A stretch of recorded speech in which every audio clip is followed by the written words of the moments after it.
Your mind is key to success. Learn best mind hacks secretly used by some of the top billionaires, like Jeff Bezos, Bill Gates, Mark Zuckerberg, Bernard Arnault and some of the famous celebrities. Click the link in description to learn best mind hacks to get rich and to be successful in your life. Take action now. So, let's start the video. Here's what leadership is. The challenge to be more than mediocre.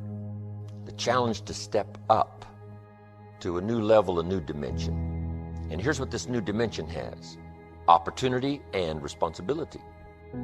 But who wouldn't want the responsibility along with the opportunity if it builds an extraordinary life? You wouldn't want it any other way. The refinement of leadership. Make this list. Learn to be strong but not rude. Some people mistake rudeness for strength. Rudeness we don't need. Strength we do need. Here's the next one. Learn to be bold but not a bully. We need to boldly seize the day, boldly seize the opportunity, boldly seize the chance. But we don't need bullies. We don't need anybody to push anybody around. There's a whole new level of leadership. A new method of leadership. Here's what it is. Leadership by invitation. Not leadership by threat. Not leadership by intimidation. That now shows the weakness of the leader. That now shows ego at work instead of skills. But it's leadership by invitation. Invite somebody to a better way of doing things.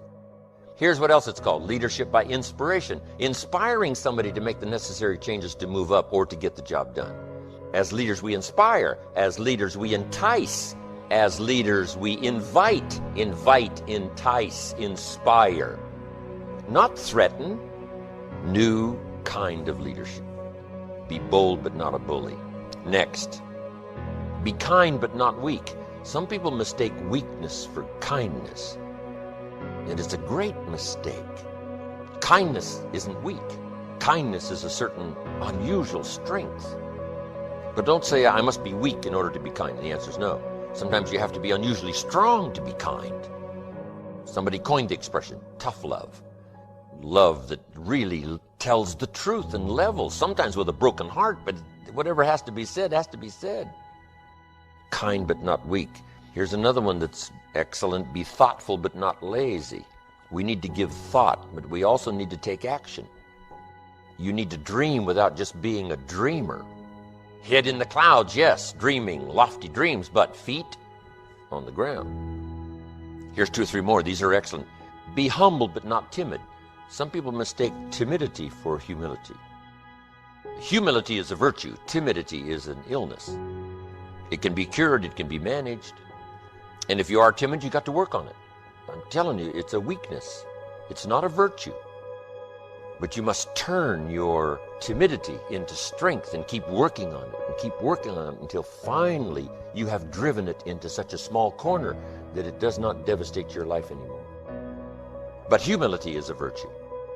Expands your ability to understand the vastness of it all and how small we are in relation to everything. Humility that causes you to get on your knees and talk to a child without any fear of how you'll look. Humility to understand, yes, humans are unique, but in the vast space of it all, we're all pretty small. Yes, we know, but what we don't know is so much greater than what we do know. Here's a couple of more. Be proud without being arrogant. There's something to be said for team pride and community pride, company pride, personal pride. But don't cross the line to where your being proud now becomes arrogance. Pride we need, arrogance we don't.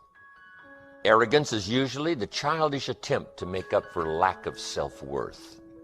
The childish attempt to make up for lack of self-worth has a tendency to create arrogance. And you know the worst kind of arrogance? Arrogance from ignorance. That's the worst kind. If a guy's smart and arrogant, we can tolerate that. But if a guy's dumb and arrogant, that's hard to take. So now, all leaders must learn the basic laws so they can use them as illustrations as well as use them for productivity. Here's the first of the basic laws. Whatever you sow, you reap.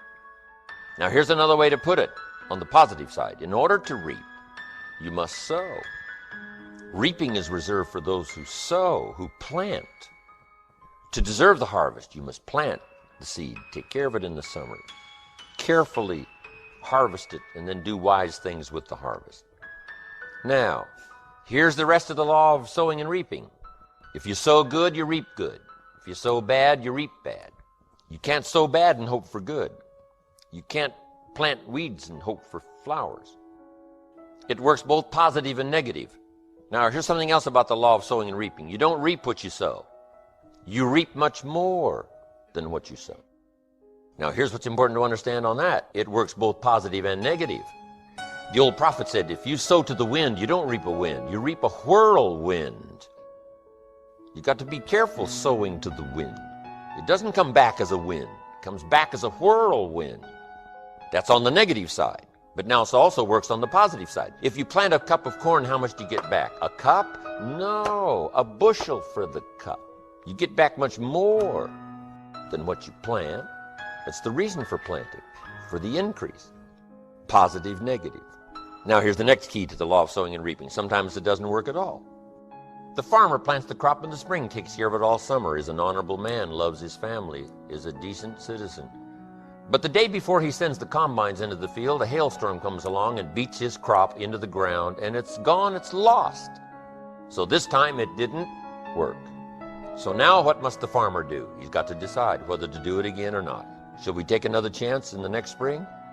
We would advise him to do so, even though he lost everything in the last harvest. And it didn't work. You didn't reap what you sowed. But here's the law of averages. Here's the odds. More often than not, you reap what you sow. More often than not, you'll have a harvest if you plant in the spring. There's no guarantee, but more often than not. And guess what more often than not is? Pretty good odds. It's better than Las Vegas. Incredible. Next, one of the most important laws to learn is the law of averages. If you do something often enough, you'll get a ratio of results. Once you understand that, the world is yours. Learning to employ people in the unique thing called the law of averages is stunning in its result in terms of fortune, future. In baseball, we call it batting average. Swing 10 times, get a hit. Swing 10 times, get a hit. Nobody bats 9 out of 10. Some of these guys are getting $5, $6, $7 million a year, batting 2, 3 out of 10. So you don't have to be perfect here. All you have to do is understand the law of averages. Now, even if you're only getting 1 out of 10, you can now start to compete. If you've been here a long time, you can get 9 out of 10. I just joined, I can only get 1 out of 10. I'm telling you, if we have a contest, I will beat you. Say, well, you just started, how could you beat me? It's very simple. While you talk to 10 and get 9, I will talk to 100 and get 10. I win. Isn't that clever? Here's what I do if I'm new. I make up in numbers what I lack in skill. Once you understand the law of averages, I'm telling you, it's so exciting to work with the law of averages. Here's the next important law, called the law of faith. Faith is the ability to see things that don't yet exist. Faith, though, can turn difficulty into reality, positive reality. Here's what faith is for. Number one, faith is the ability to see it as it is. Faith doesn't mind seeing it as it is because faith is a miracle worker. Faith does not ignore the negative. Faith uses the negative because if there was no negative, there'd be no need for faith. If everything is okay, what would you need faith for? You need faith because it isn't okay. Now, what isn't okay? Who knows? The situation that isn't okay. So here's what faith does. Number one, faith does not ignore the negative because faith now stands as the miracle worker if you let it work. So faith sees it as it is. If it's ugly, it's ugly. If it isn't working, it isn't working. If it's a mess, it's a mess. It doesn't hurt to call a mess a mess. You don't need to fancy it up here. If it's broke, it's broke. If it's miserable, it's miserable. Faith doesn't mind admitting that. Faith doesn't mind seeing that. Here's why. Number one, you can see it as it is. That's the beginning of faith, seeing it as it is. Now, here's the second step of faith. See it better than it is. Couldn't you see beyond the mess? The mess is for today. Couldn't you look into tomorrow? The answer is yes, I guess I could look into tomorrow. Humans have this incredible ability to look into tomorrow, to look into next week. Dream the dreams, make the plans, visualize, use your imagination, see it better than it is. Now here's the third step that turns faith into reality. Make it better than it is. Faith now must be invested, in the muscle. But if you invest faith now in the action, you can take any situation and make it better than it is. Next, in the beginning of faith, seeing it as it is. Don't see it worse than it is. Don't blow it out of proportion. Some people have this tendency to blow it all out of proportion and say, well, it can't be that bad. If it's this bad, that's how bad it is. You don't need to multiply how bad it is by 10. Just as it is, that's the deal, as it is. Don't see it worse than it is. Now here's the next. Don't see it for more than it can become.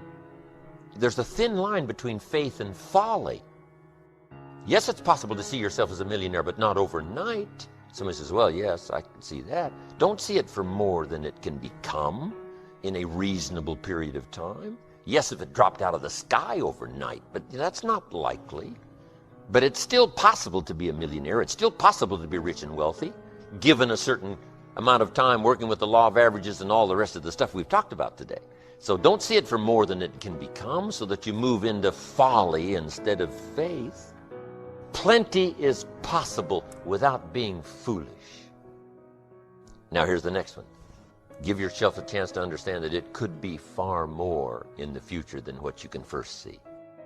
Take the first step of what you can see, but give yourself a chance to be able to see it for more than what you first see it. On a foggy night, if all you can see is 100 feet, here's what you do. Walk that first 100 feet, now you can see another 100 feet. You can't see the 200 feet.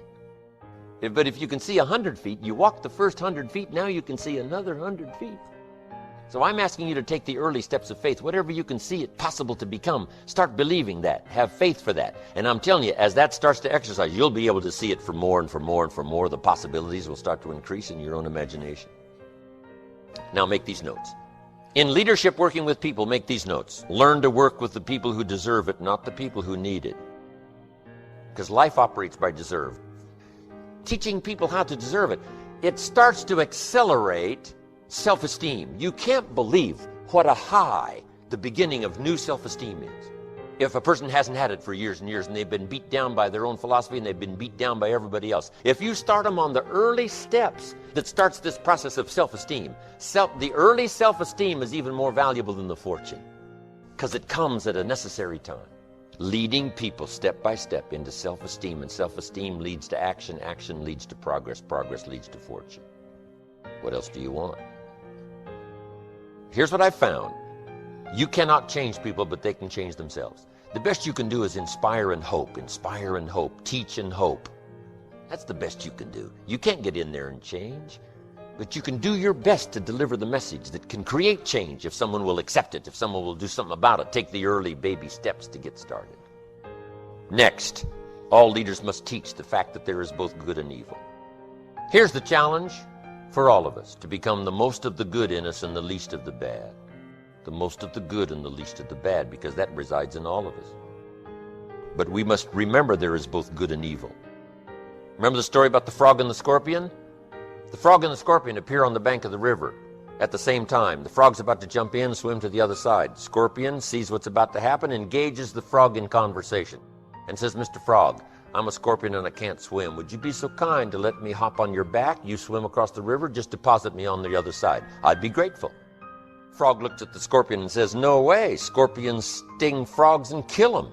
I'd get out there halfway, you'd sting me and I'd drown. Scorpion said, Mr. Frog, with your frog brain, you're not thinking. If I stung you out there halfway, you'd drown and I'd drown. I'm not interested in committing suicide. I just want to get to the other side. Please do me the favor. Frog says, okay, that makes sense. Hop on. Scorpion hops on the frog's back. Frog starts across the river. Sure enough, halfway across the river, the scorpion stings the frog. The frog cannot believe what's happened. And he said, why did you do that? I'm about to drown and die, but so are you. Why would you do that? And the scorpion said, because I am a scorpion. Make the note, you can't take a chance. So you must learn the story of the frog and the scorpion. I learned in building an enterprise, there are some people, you don't need their productivity. Better off without their productivity because they're scorpions in the fold. The old prophet said what? Beware of the foxes that spoil the vines. And to be a good shepherd, to be a good father, to be a good mother, you got to learn the story of the frog and the scorpion and the foxes that spoil the vines.